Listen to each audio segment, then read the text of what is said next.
Dermatite atópica é uma doença inflamatória que acontece por um despreparo da pele da criança.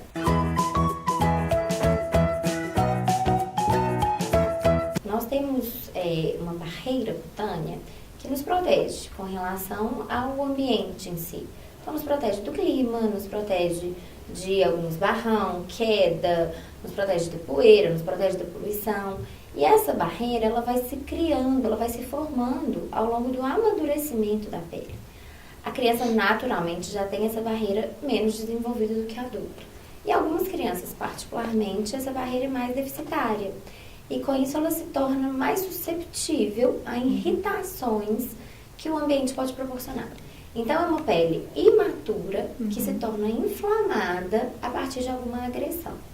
Então, algumas crianças, às vezes até adultos, mantêm essa inflamação por um tempo, mas a maior parte delas vai produzir ao longo da idade, ao longo do tempo, uma barreira mais madura e com isso a dermatite atópica melhora ao longo da vida. Para o leigo em si, não é fácil diferenciar, porque a dermatite atópica ela tem uma manifestação que a gente chama de eczema, que é uma manifestação muito genérica. Assim, a gente vê o eczema em outros tipos de doença. Então, a dermatite atópica não é um diagnóstico só pela clínica.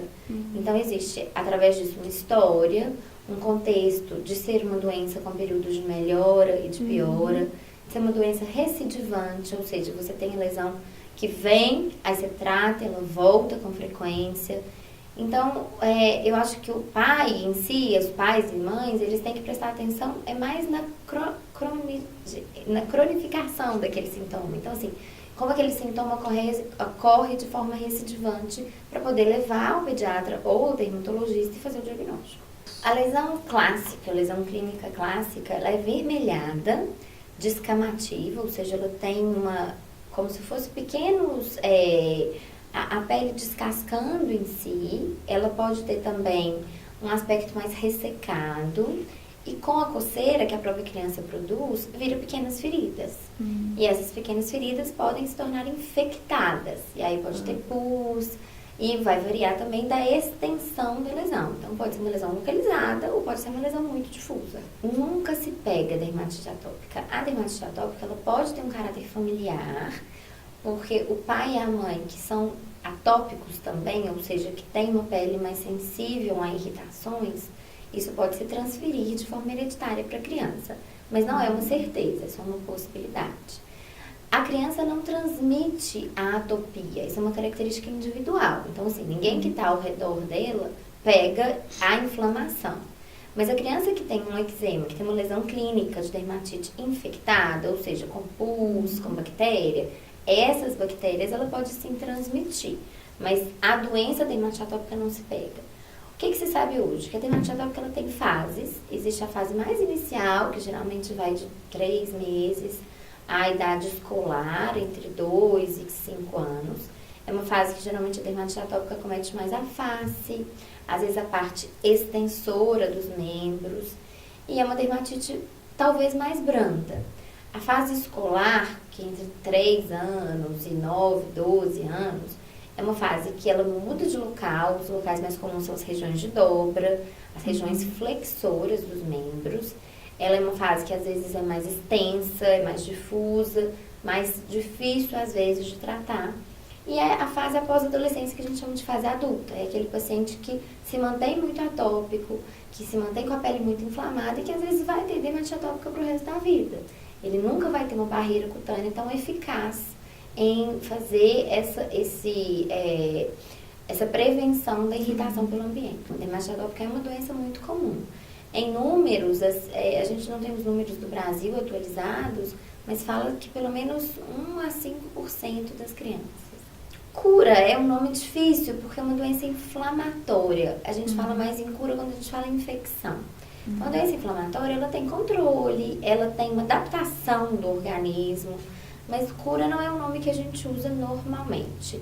A gente fala que, como a dermatite atópica depende do amadurecimento de uma barreira, com o tempo a maior parte, talvez 80% dos pacientes, vão ter uma regressão da doença. Então, você não vai ter mais inflamação porque você se tornou com uma resistência a ponto de não desenvolvê-la. mas não curar. A gente não vai oferecer, porque eu não consigo oferecer a barreira que ele não tem. Eu consigo suplementar, eu consigo dar mais resistência, mas a gente não vai produzir aquilo que o paciente não conseguir produzir. É difícil falar em prevenção, porque a gente, como é uma doença que começa na infância muito recente, muito novinho, até acontecer, você não toma nenhuma atitude. Por quê? Porque a criança até 6 meses, normalmente, a gente não oferece nada, assim. Você não passa hidratante, você não passa perfume. Você quer que ela tenha o menor contato possível com substâncias exógenas. Então, quanto menos contato ela tiver com esse tipo de substância, melhor. Você só vai oferecer alguma coisa a partir do momento que ela desenvolver. Então, prevenção é difícil. Mas o que vai realmente incomodar é a coceira que ela sente, a vontade de esfregar a pele. E isso pode atrapalhar o sono, isso pode dar mais irritabilidade. Isso leva a mão do paciente à pele e a mão leva as bactérias. Então, com isso, a forma de manipulação da pele é que pode gerar as complicações da doença em si. O principal tratamento é você tentar oferecer a barreira que a criança não tem. A gente não tem essa barreira igual da pele, sintetizada, não existe um creme que seja exatamente igual. Mas existem muitos hidratantes muito bons que fazem essa prevenção e tentam oferecer mais resistência à pele para desenvolver menos inflamação. Esse é o principal tratamento. Existe um tratamento também muito importante que são as mudanças de hábito.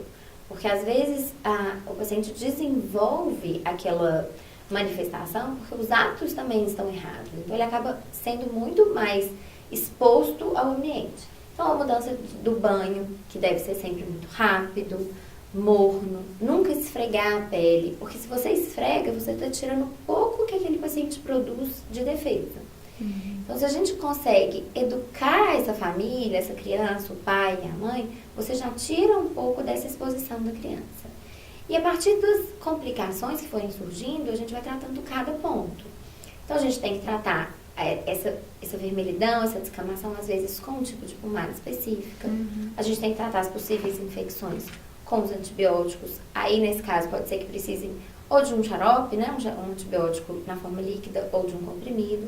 E tratar a coceira em si, às vezes, com alguns antialérgicos. Então, também seria líquido ou comprimido, mas são casos mais raros. Mas a dermatite atópica em alguns pacientes muito sensíveis, ela pode ser difusa, ela pode ser do corpo inteiro, ela pode ter muita infecção. Então, alguns casos são graves, sim. Mas cada caso é um caso e a forma como você vai educar aquela família ou explicar é fundamental para como isso... Eu brinco que, às vezes, o que é feito em casa é muito mais importante do que as minhas orientações. Desde que o pai e a mãe entendam a doença. Então, conversar sobre a doença é mais importante do que as medicações em si.